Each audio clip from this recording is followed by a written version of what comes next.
My stepbrother tried to contest my father's will by claiming I wasn't really his son. The DNA test proved more than he expected. Dad died 3 months ago, and honestly, I'm still processing everything that happened afterward. The funeral was rough enough without having to deal with family drama, but here we are. My stepbrother decided to make things complicated by challenging the will, claiming I wasn't actually Dad's biological son. What he discovered through that DNA test changed everything we thought we knew about our family. Growing up, I always felt different from my stepbrother, but I figured that was normal since we had different mothers. Dad married my mom when I was 5, and she brought me into this family with open arms. He adopted me legally when I was 7, and from that moment on, he was my father in every way that mattered. We had this incredible bond that I never questioned until recently. My stepbrother was always competitive with me, especially when it came to Dad's attention. He would constantly try to one-up me in school, sports, and basically everything else. I used to think it was just typical sibling rivalry, but looking back now, there was something deeper driving his behavior. He would make these little comments about how I wasn't really part of the family, how I was just some kid Dad felt sorry for. When Dad got sick last year, things got really intense between us. I was the one who drove him to appointments, helped him with his medications, and spent countless hours just sitting with him while he went through treatments. My stepbrother would visit occasionally, but he always seemed more interested in discussing Dad's assets and future plans than actually being there for him emotionally. The last few months were particularly difficult because Dad was in and out of the hospital constantly. I practically lived at that place, sleeping in uncomfortable chairs and eating terrible cafeteria food just to be near him. My stepbrother would show up during visiting hours, stay for maybe an hour, and then leave to go back to his normal life. It frustrated me beyond belief, but I didn't want to cause drama while Dad was fighting for his life. When Dad passed away, I was holding his hand in that sterile hospital room. He looked at me with these tired eyes and whispered that he was proud of the man I'd become. Those were his last words to me, and I'll carry them with me forever. My stepbrother arrived about an hour later, and the first thing he asked was about funeral arrangements and estate planning. I couldn't believe his priorities in that moment. The funeral was beautiful, and so many people came to pay their respects. Dad had touched a lot of lives throughout his career and community involvement. People kept coming up to me, telling me how much I looked like him and how proud he always was when talking about me. My stepbrother stood off to the side most of the time, looking uncomfortable and out of place somehow. About 2 weeks after the funeral, we met with Dad's attorney to go over the will. I expected everything to be split fairly between us, maybe with some specific items going to each of us based on sentimental value. What I didn't expect was that Dad had left me the majority of his estate, including the family home and his most valuable investments. My stepbrother got a smaller portion, though still substantial by any measure. The look on my stepbrother's face when the attorney read through everything was something I'll never forget. He went from surprised to angry to absolutely furious in the span of about 10 minutes. He kept asking if there had been some mistake, if maybe there was a more recent will that hadn't been found yet. The attorney assured him that everything was in order and that Dad had updated his will just 6 months earlier. That's when my stepbrother dropped the bomb that changed everything. He stood up in that lawyer's office and declared that he was going to contest the will on the grounds that I wasn't actually Dad's biological son. He claimed that Dad had been deceived about my parentage and that the adoption wasn't valid because it was based on false information. I was stunned into silence, not because I believed him, but because I couldn't believe he would stoop that low. The attorney explained that contesting a will is a lengthy and expensive process, but my stepbrother seemed determined to go through with it. He hired his own legal team and started gathering what he claimed was evidence to support his case. Apparently, he had been harboring these suspicions for years, but never acted on them while Dad was alive. The whole situation felt surreal and incredibly painful. I decided to get my own attorney to help navigate this mess, and she advised me to be proactive about the situation. If my stepbrother was going to question my relationship to Dad, then we should address it head-on with definitive proof. She suggested that we arrange for DNA testing to settle the matter once and for all. I agreed, partly because I was confident in the results, and partly because I wanted to shut down his ridiculous claims.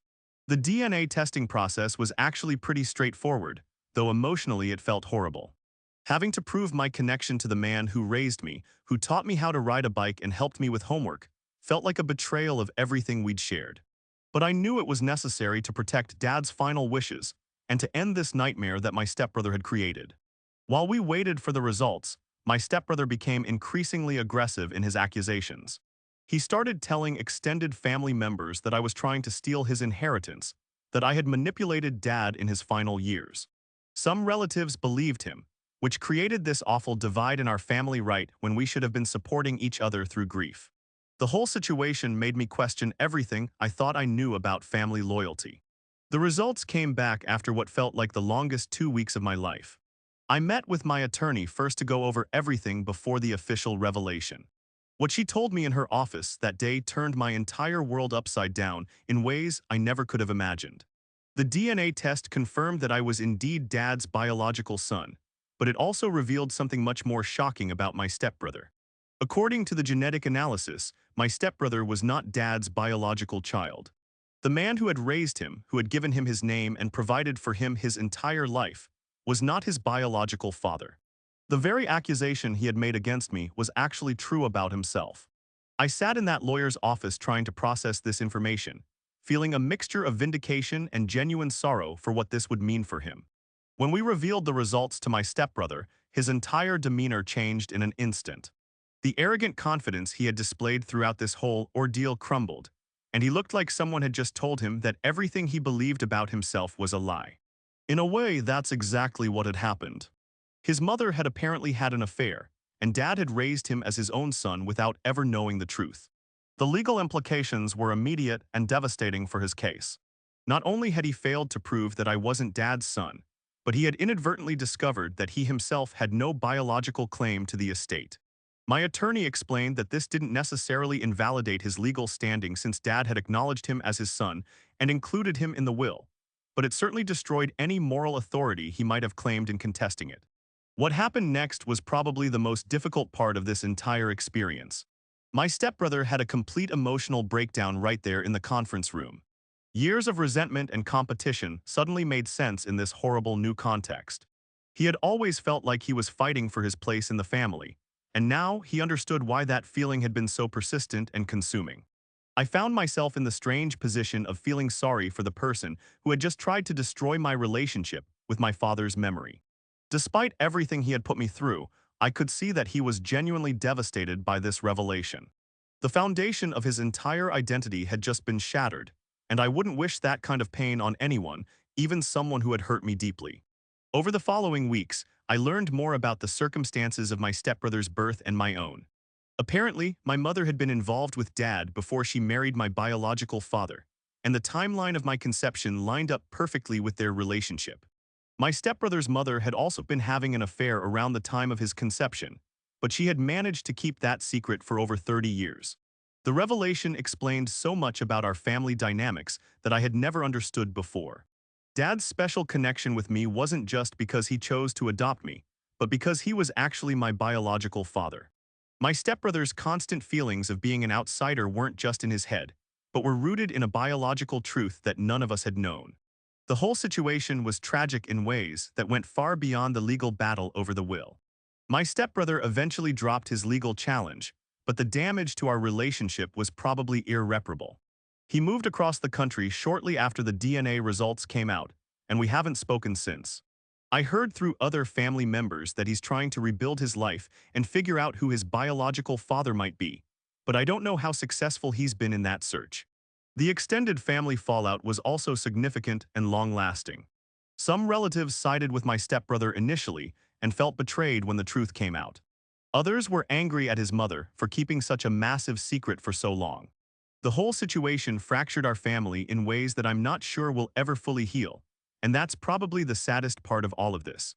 I inherited the house and most of Dad's assets as he intended, but the victory felt hollow after everything that had happened. Living in the family home now, I'm constantly reminded of both the good memories and the painful revelations. Sometimes I walk through the rooms and think about how different things might have been if we had known the truth from the beginning. The financial security that Dad left me has been a blessing, allowing me to pursue opportunities that I might not have had otherwise. But the emotional cost of discovering the truth about our family has been enormous. I've had to completely restructure my understanding of my own identity and my place in the family history. Some days that feels liberating, and other days it feels like a heavy burden. I've thought a lot about whether Dad knew the truth about either of us. Looking back at his behavior over the years, I wonder if he suspected something but chose to love us both regardless of biology. He was the kind of man who believed that family was about more than DNA, and maybe that's why he never pursued any kind of testing or investigation into our parentage. The legal battle taught me some harsh lessons about family loyalty and the lengths people will go to when they feel threatened or desperate. My stepbrother's actions were inexcusable, but I can understand now that they came from a place of deep insecurity and fear. That doesn't make what he did right, but it does make it more comprehensible in retrospect. These days, I'm trying to focus on honoring Dad's memory and living up to the values he instilled in me. He taught me about integrity, hard work, and treating people with respect regardless of their background. Those lessons matter more than any DNA test or legal document, and they're the real inheritance he left me. The whole experience has made me think differently about family and what it means to belong somewhere. Biology matters, but it's not everything. The man who raised me, who showed up for every important moment in my life, who loved me unconditionally, was my real father in every way that counts. The fact that we shared DNA was just an additional connection, not the foundation of our relationship. I still miss Dad every single day, and I wish he could have known the truth about our biological connection. I think it would have brought him joy to know that the son he chose to raise was also his biological child. At the same time, I'm grateful that he never had to experience the pain of learning that his other son wasn't biologically his. That knowledge would have broken his heart, and he deserved better than that. The house feels different now, quieter and more peaceful without the constant tension that used to exist between my stepbrother and me. I've turned his old room into a home office, and I'm slowly making the place my own while still preserving the memories that matter most. It's a delicate balance between honoring the past and building a future. Sometimes I wonder if my stepbrother will ever reach out to try to repair our relationship. Part of me hopes he will because despite everything that happened, we shared a childhood and a father who loved us both. But another part of me recognizes that some wounds are too deep to heal, and maybe it's better for both of us to move forward separately. The DNA test results sit in a folder in my desk drawer, a reminder of how quickly life can change and how little we sometimes know about the people closest to us. I don't look at them often, but knowing they're there provides a strange kind of comfort. They're proof of my connection to Dad, but more importantly, they're proof that truth has a way of revealing itself, even when we're not looking for it. In the end, this whole experience taught me that family is complicated, messy, and often painful, but it's also one of the most important things we have. The family we choose is just as valuable as the one we're born into, and sometimes they're the same thing in ways we never expected. Dad chose to be my father, and it turned out he was my biological father too. That's not a coincidence, it's a gift.